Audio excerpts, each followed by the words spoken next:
Les vraies voix Sud Radio, 17h-19h, Philippe David, Cécile de Ménibus.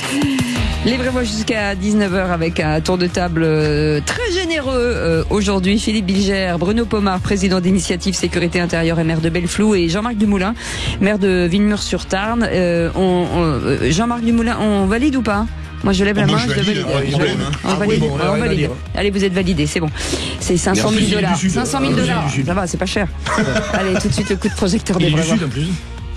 Les vraies voix Sud Radio, le coup de projecteur des vraies voix. 4 ministres, je vous le disais, ont été convoqués à Matignon. Des équipes refusent de serrer la main aux femmes arbitres. Des joueuses militent pour porter le voile et obtiennent des certificats médicaux pour le faire. Des clubs imposent des horaires genrés dans des établissements publics. Des vestiaires se transforment en salles de prière. Et vous, Madame la Ministre, vous faites l'autruche. Je ne suis pas naïve, il y a aussi des situations où il y a des femmes voilées qui participent de façon contrainte ou délibérée à ce qu'on appelle l'entrisme. C'est inacceptable, mais est-ce que l'entrisme se résume au port du voile ? Je vous le redis, la réponse est non. Mais il faut interdire le voile dans les compétitions sportives. C'est une évidence. Moi, je regrette que la ministre des Sports et la ministre de l'Éducation nationale ne soutiennent pas plus cette autorité républicaine. Le port du voile dans les compétitions sportives, c'est pas la tradition française. Malheureusement, je crains que ce soit de l'entrisme et qu'il y a beaucoup de naïveté dans certains de nos dirigeants politiques. Réunion de crise autour de François Bayrou en milieu de journée. Le ministre de la Justice menacerait de quitter le gouvernement. Gérald Darmanin défend l'interdiction du voile dans les compétitions sportives, contrairement à ses collègues du sport ou de l'éducation, Marie Barsac et Elisabeth Borne. Alors parlons vrai. Est-ce que l'entrisme religieux est aujourd'hui symbolisé par le voile dans le sport ? Et à cette question, port du voile dans les enceintes sportives, divergence au sein du gouvernement, Darmanin a-t-il raison de mettre sa démission en la balance ? Vous dites oui à 92%. Vous voulez réagir ? Le 0826 300 300. Avec notre invité aujourd'hui, Michel Savin, sénateur LR de l'Isère et auteur de la proposition de loi sur l'interdiction des signes religieux dans la compétition sportive. Monsieur le sénateur, merci d'avoir accepté notre invitation. Philippe Bilger. Alors, j'ai écouté monsieur le sénateur il y a quelques instants et je le rejoins absolument sur ce qu'il va proposer, ce qu'il a proposé. Il est totalement logique de tolérer parfois au sein du gouvernement un pluralisme de la part des ministres confrontés à leur liberté, à leur responsabilité, dès lors que leur liberté ne porte pas atteinte à des points fondamentaux. Mais le port du voile dans les manifestations sportives est bien au-delà du sujet sportif. Il est fondamental et au sein du gouvernement, on ne pourrait pas admettre que d'autres voix viennent s'opposer à ce que monsieur le sénateur déclarera tout à l'heure.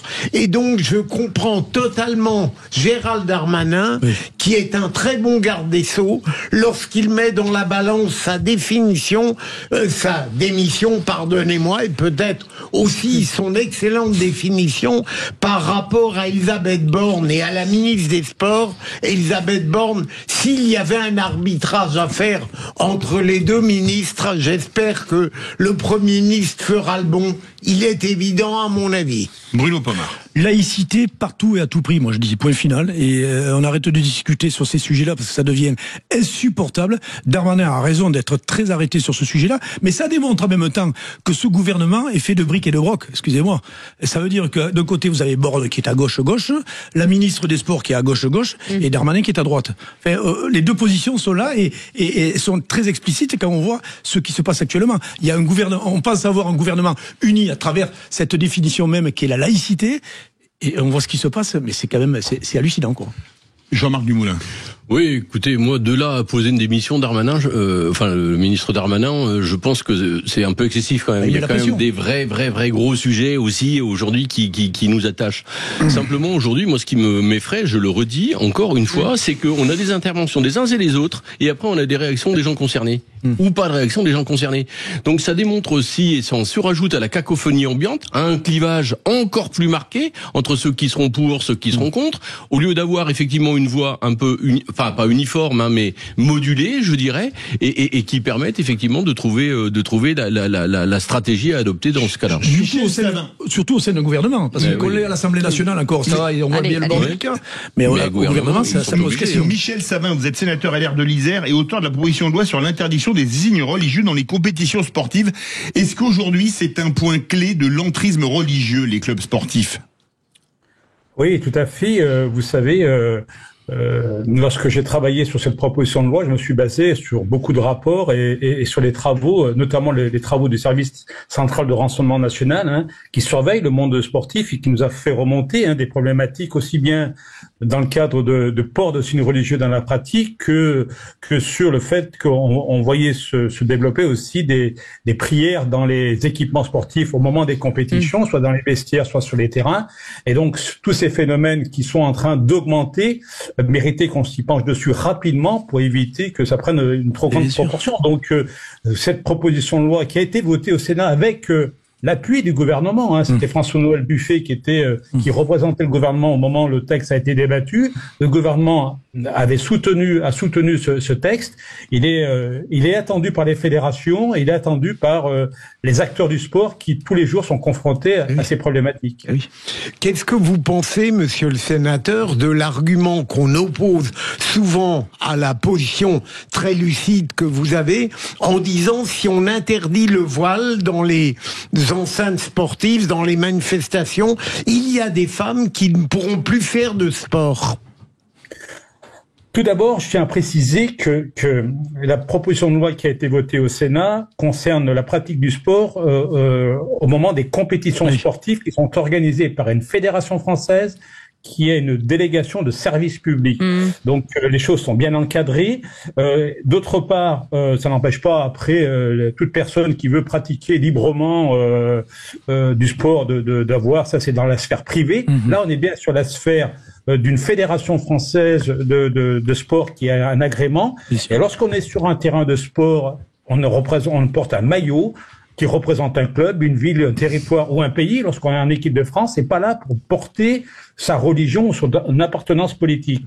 Concernant les femmes, et notamment ceux qui prétendent que ce texte interdirait à certaines femmes de pratiquer une activité sportive, je rappelle quand même que rien ne les empêche, et au contraire, aujourd'hui c'est un signe beaucoup volontaire d'apporter, parce qu'on voit qu'il y a des clubs communautaires qui sont en train de se développer, que certaines femmes dans certains quartiers ou dans certaines villes se retrouvent sous la pression des quartiers, de la famille, de l'entourage, pour porter un signe religieux dans la pratique du sport. Et ça va aussi permettre à ces femmes de pouvoir s'émanciper et pouvoir pratiquer le sport en toute liberté. Non mais vous avez tout à fait raison. Il y a cet entrisme de la religion musulmane à tout prix, manipulé par les frères musulmans, etc. Tous les services de renseignement, tout le monde le dit, donc c'est pas une invention, c'est la vérité. Et on ne voyait pas ça il y a 20 ans en arrière, c'est tout. Refaisons un focus vers les années 90, 2000, 2010, il n'y avait pas ça. Maintenant, il y a ça, on veut nous imposer ça totalement. En 2012, le sujet était déjà sur la table. Oui, mais on le voyait pas encore. Tu vois, on le voyait dans les quartiers, peut-être commencer à voir des gens, des femmes avec le voile et autres. Mais c'est, encore une fois, on parle de la laïcité. Voilà, la définition, elle veut bien dire ce qu'elle veut dire. Ou à ce moment-là, on laisse tout faire et puis ça va. Le monde va partir. Mais monsieur le sénateur, quand Édouard Philippe dit que ça va à l'encontre de la laïcité, en tout cas d'interdire le voile, comment c'est possible en fait? Non, moi je partage pas ça. On voit bien que les actions qui sont menées, notamment par des groupes, des fois de femmes, sont des actions qui sont délibérément provocatrices. Elles ne visent qu'à diviser, à polariser les opinions, à obliger chacun à prendre parti dans un conflit qui est aux antipodes de la pratique sportive. Encore une fois, il est bon de rapidement apporter une réponse. Et moi, j'espère que par rapport à l'épisode qui vient de se passer, ces 48 dernières heures, avec des prises de position incompréhensibles de certains ministres, notamment de la ministre des Sports, de la ministre de l'Éducation nationale. Heureusement que d'autres voix se sont élevées, notamment celle de Bruno Retailleau, de Aurore Berger et de Gérald Darmanin, qui eux ont pris la parole pour soutenir ce texte. Et je crois qu'aujourd'hui, on a une vraie perte de temps avec cette polémique. Et pendant ce temps, ça profite à ceux qui voudraient mettre la religion au-dessus des lois de la République. Jean-Marc Dumoulin.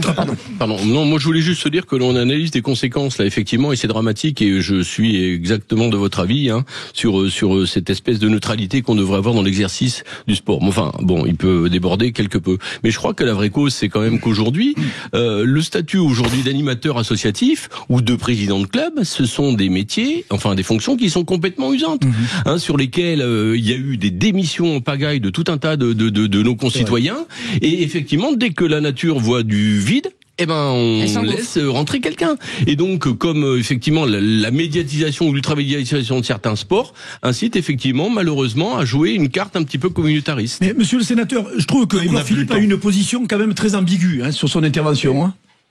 Je dis Édouard Philippe a une position très ambiguë sur sa position. Oui. Merci. Bon, écoutez, chacun prend la position qui est la sienne.